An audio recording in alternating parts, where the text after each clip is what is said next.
Garp was never the hero of the Marines. And the craziest part? The newest chapters don't just hint at it, they scream it. The entire legend of the hero of God Valley was a manufactured lie, a propaganda tool designed to hide a truth so explosive the world government buried it for decades. Because the real Garp, he was never loyal to the Celestial Dragons, never loyal to the government, never loyal to the Marine system. His entire life was a silent rebellion, a revolution waiting to erupt. And with the newest manga chapters, that revolution finally begins. The mask falls. The truth surfaces. Garp's real identity is revealed. He was never the Marine hero. He was always the revolutionary's father. And not just Dragon's father, but the ideological father of the entire revolution.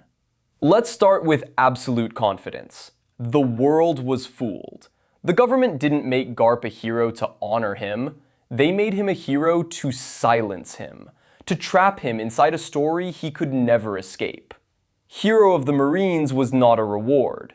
It was a cage built from lies, medals, titles, a golden prison that made sure he could never speak the truth about God Valley. The truth that the Celestial Dragons were the villains. The truth that the Marines were puppets. The truth that Garp fought not for the government, but against it. God Valley wasn't Garp's triumph. God Valley was Garp's trauma. It was the day he realized the organization he served was the very monster he should have been fighting. Because what he saw on God Valley broke him. Slavery, human hunting, children used as prizes, innocent families tortured for sport. This is what the Celestial Dragons were doing. This is what the Marines were protecting. And this is what Garp simply could not accept. So when Rocks attacked, Garp didn't defend the Celestial Dragons. He defended the victims. He defended the slaves. He defended the innocent. He fought for justice, not for the government. Every joke Garp ever made, every goofy moment, every time he refused a promotion was not comedy. It was rebellion. I don't want to become admiral. Why? Not because he was lazy, not because he was humble, but because admirals take orders directly from the Celestial Dragons, and Garp would rather die than take orders from those monsters. He rejected power so they could never control him. He rejected authority so they could never use him. He rejected the system so he could stay free, even inside the Marines. And then there's Dragon, the man the world fears, the leader of the Revolutionary Army, the most wanted man alive.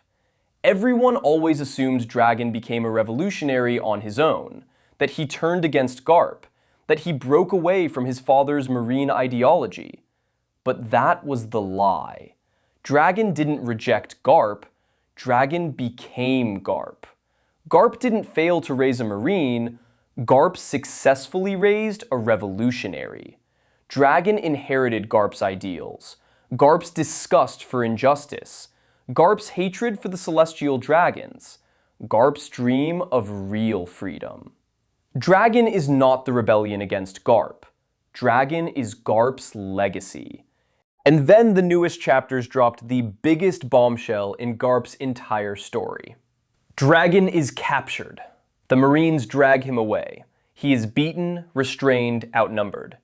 And who steps out of the shadows? Garp.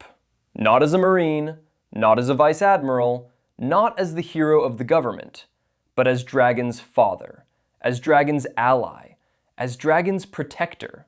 Garp breaks Marine protocol. Garp disobeys orders. Garp commits treason. Garp attacks his own organization, in broad daylight, in front of witnesses, while wearing the Marine uniform. This wasn't a rescue. This was a confession. Garp revealed his true side, and it wasn't Marine blue. It was revolutionary green. The more you look at history, the more obvious it becomes. The Revolutionary Army didn't start with Dragon. It started with Garp's generation. Clover, Saul, Kuma, even Roger himself. These men all opposed the system. These men all protected the truth. Garp was one of them, a rebel in marine clothing, a D wearing a uniform he didn't believe in. And now, after everything, the image of Dragon and Garp exchanging a fist bump hits harder than ever. It's not just father and son. It's not just respect. It's a symbol. The symbol of the D. The symbol of rebellion. The symbol of the new era. The moment the Marines lost Garp was the moment the revolution won. And we need to accept the reality. Garp will not survive this arc. He has committed the ultimate sin. He has betrayed the Marines in the open. He has revealed his true allegiance. His death will ignite Dragon. His death will awaken Luffy. His death will fracture the Marines. His death will start the final war. Because the real hero was never Garp the Marine. It was Garp the Revolutionary. And when the final battle begins, the world will finally understand the truth he carried all along. Justice never belonged to the government. Justice belongs to the people.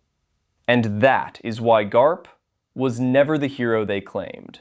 He was always the enemy they feared.